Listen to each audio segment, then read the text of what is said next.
দমদমে উন্নয়নও তো প্রচুর হয়েছে, সেই দমদমের উন্নয়ন নিয়ে দমদমে উন্নয়ন আমি জানি না।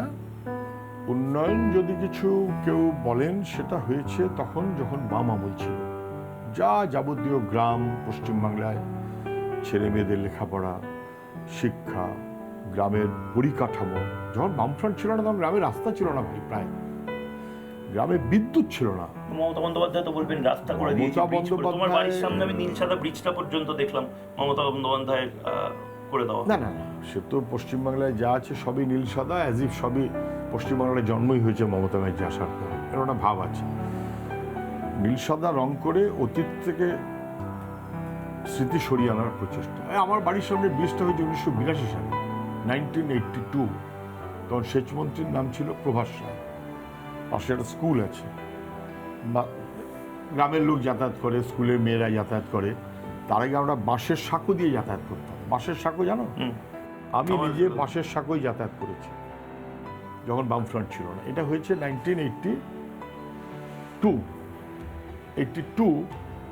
আমার মেজদার যখন বিয়ে হচ্ছে তার পরে, কারণ 82 তখন মমতা ব্যানার্জি কোথায়? দমদমে উন্নয়ন আপনি কি দেখতে পাচ্ছেন বলুন দেখি? এই তৃণমূল আসার পর ডাক ব্যাগ বন্ধ, প্রিয়া বিস্কুট বন্ধ। হ্যাঁ, ডাক ব্যাগ তো এই আমলে বন্ধ হয়েছে। সিপিএম এর যা হয়েছে সব সিপিএম এর একটাই অপরাধ যদি কেউ বলেন, তৃণমূল জন্ম নিয়েছে সিপিএম এর আমলে। বাকি যা আপনি দেখতে পাচ্ছেন, আমি কটা কারখানার নাম বলবো এই গত ক বছরে যেগুলো বন্ধ হলো তৃণমূল আসার পর। ওরা তো কি একটা অনেক বলতেন বামফ্রন্ট আমলে, তালিকা কোনদিন দিতে পারেনি। আমি পরপর তালিকা বলে দেবো। ডাক ব্যাগ, প্রিয়া বিস্কুট, সব সিপিএম আমলে, ইন্ডিয়া ফার্স্ট, এই আমলে, তৃণমূল আমলে, এই আমলে। আচ্ছা, যেসব বিক্রি হচ্ছে এই আমলে, কত শুনতে চান আপনি? যেসব নিয়ে তো বাবুল সুপ্রিয় এত লেখালেখি করেন। বাবুল সুপ্রিয় কখন লেখালেখি করেছেন? তখন হয়তো উনি বিজেপিতে ছিলেন, এখন আবার উনি তৃণমূলে এসছেন। উনি বিজেপির হয়ে লিখেছিলেন না তৃণমূল হয়ে লিখেছিলেন? ওর তো গান ছিল এই তৃণমূল আর না। তারপর উনি আবার তৃণমূলে চলে গেলেন, বলেন এই তৃণমূলই সব। ফলে ওগুলো ছেড়ে দিন, আমি ওগুলো বলছি না। আমি দমদমে যেটা অত্যন্ত খারাপ লাগছে দেখে, প্রচার করতে তো আর বেশি বুঝতে পারছি। সাধারণভাবে দমদম আমরা যাচ্ছি নিচ্ছি, মিউনিসিপ্যালিটির রাস্তাগুলো কি পঞ্চায়েতের রাস্তা হয়ে গেল? আপনি যাবেন আমার সঙ্গে, আমি দেখাবো পানিহাটি, সোদপুর, গ্রাম মানে শহরের ভেতরের রাস্তা দেখাবো। আপনি টোটো অটো যারা চালায় তাদের জিজ্ঞাসা করুন, পারছে না চালাতে। আপনি এন্টায়ার পানিহাটি সহ জঞ্জাল দেখেছেন? জঞ্জালের স্তূপ, নরক, জল নেই আর বড় অংশের এলাকায়। তারা তো বলতে পারে যে সুজন চক্রবর্তী এত কিছু জানছেন কিভাবে, উনিই তো বহিরাগত প্রার্থী। হয়তো আপনি তো যাদবপুরের মানুষ, আপনি তো সোনারপুরের মানুষ, দক্ষিণ চব্বিশ পরগনা। বহিরাগত কিনা এক হচ্ছে সৌগত রায় তো ওখানকার এমপি, পার্লামেন্ট ইলেকশন। সৌগত বাবু আলিপুর থেকে ঢাকুরিয়া হয়ে বনগাঁ হয়ে দমদম, উনি সব জায়গাতেই অন্তর্গত। এটা কথা না। আমি অবিভক্ত 24 পরগনা জেলায় রাজনীতি করালো। শিলভদ্রবাবু ব্যারাকপুরের এমএলএ ছিলেন, কিন্তু ওর বাড়িটা বোধহয় ব্যারাকপুরের বাইরে। আমি এইটার মধ্যে বলেই মনে হচ্ছে শ্যামনগরের না, বোধহয় একটু এদিকেই, সম্ভবত খড়দা পানিহাটি কিছু একটা রকম হবে আর কি। মানে আপনি ভীষণভাবে ওখানকারই মানুষ, আপনি এটা এস্টাবলিশ করছেন। আমি পশ্চিমবাংলার মানুষ, আমি ভারতের মানুষ, আমি অবিভক্ত 24 পরগনার মানুষ। আমার ছাত্র আন্দোলন, আমি যখন ধীরে ধীরে বড় হচ্ছি, 1978 সালে এসএফআই ঘুঘুডাঙ্গা কনফারেন্স, ঘুঘুডাঙ্গা নাম শুনেছেন? দমদম ঘুঘুডাঙ্গা কনফারেন্স, যখন আমি ছাত্র সেক্রেটারিয়েট মেম্বার হই, তখন ছাত্র নেতার নাম সুভাষ চক্রবর্তী, শ্যামল চক্রবর্তী, আমাদের 24 পরগনা অবিভক্ত গৌতম দেব, মানস মুখার্জি, নেপাল ভট্টাচার্য ইত্যাদি। ফলে আমি তো 24 পরগনা বটেই। পরে জেলাটা ভাগ হয়েছে বলে আমি দক্ষিণ, ওটা উত্তর। কথাটা সেটা না, আমি বাংলার মানুষ। আমি কখনো এমনকি সেই কারণে সৌগতবাবুকেও বলবো না যে আপনি আলিপুরের লোক, আপনি তো ওখানে বহিরাগত, আমি তা বলবো না। এটা রাইট, উনি দাঁড়াতেই পারেন যে কোনো জায়গাতে। কিন্তু আমি বলছি জঞ্জাল, জল, রাস্তাঘাট বেআইনি নির্মাণ,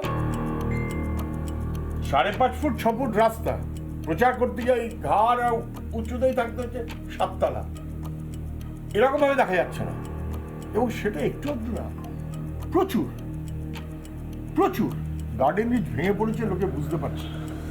কোনদিন ওখানেও একটা বাড়ি ভেঙে এক মহিলা মারা গেছেন, জানেন বোধ হয়, খড়গে আমি গেছিলাম। ফলে সেদিক থেকে বেআইনি নির্মাণটাও ভালো। বেশ, মানুষ চায় কিন্তু আসলে কাজ, যুবকের মায়েরা চায় কটাকাকে পেলেও তার চেয়ে বড় মানুষ যেটা চায়, মহিলা যেটা চায়, সন্তানের মঙ্গল কামনায় ব্রত পালন করে, সন্তানকে সুস্থ দেখতে চায়, কর্মরত দেখতে চায়। কিন্তু সেই মায়েরা চোখের জল ফেলছে, ছেলে মেয়ের কাজ পশ্চিমবাংলায় নেই। বামফ্রন্ট আমলে এসএসসি চাকুরি দেওয়ার সংগঠন ছিল বছরে বছরে, এখন এসএসসি চাকরি খারিজের সংগঠন হয়ে গেছে। চাল আর কাপড়কে তারা ফারাক করতে রাজি না, লুট। এগুলো কি বাংলার মানুষ পছন্দ করেন? এগুলো কি কোনো মানুষ পছন্দ করেন? বেশ। যে হাইট ছিল বাংলার, আজ এই লুঠের রাজত্ব বাংলা। হাতছস আমরা বললেই ওরা যখন বলবে হাঁসখালি, আমি কি উত্তর দেবো? বললেই ওরা যখন বলবে হাতছস অথবা হাঁসখালি ছাপিয়ে গেল সন্দেশখালি, কি উত্তর দেবো? এই অপরাধের দায়ে মুখ্যমন্ত্রীকে অস্বীকার করবেন, তৃণমূল সরকারকে অস্বীকার করবেন। দিল্লিওয়ালারা যা করে বেড়াচ্ছে ত্রিপুরাতে, পশ্চিমবাংলার তার চাইতে হাল খারাপ ছাড়া ভালো না তো, খারাপ, ভয়াবহ।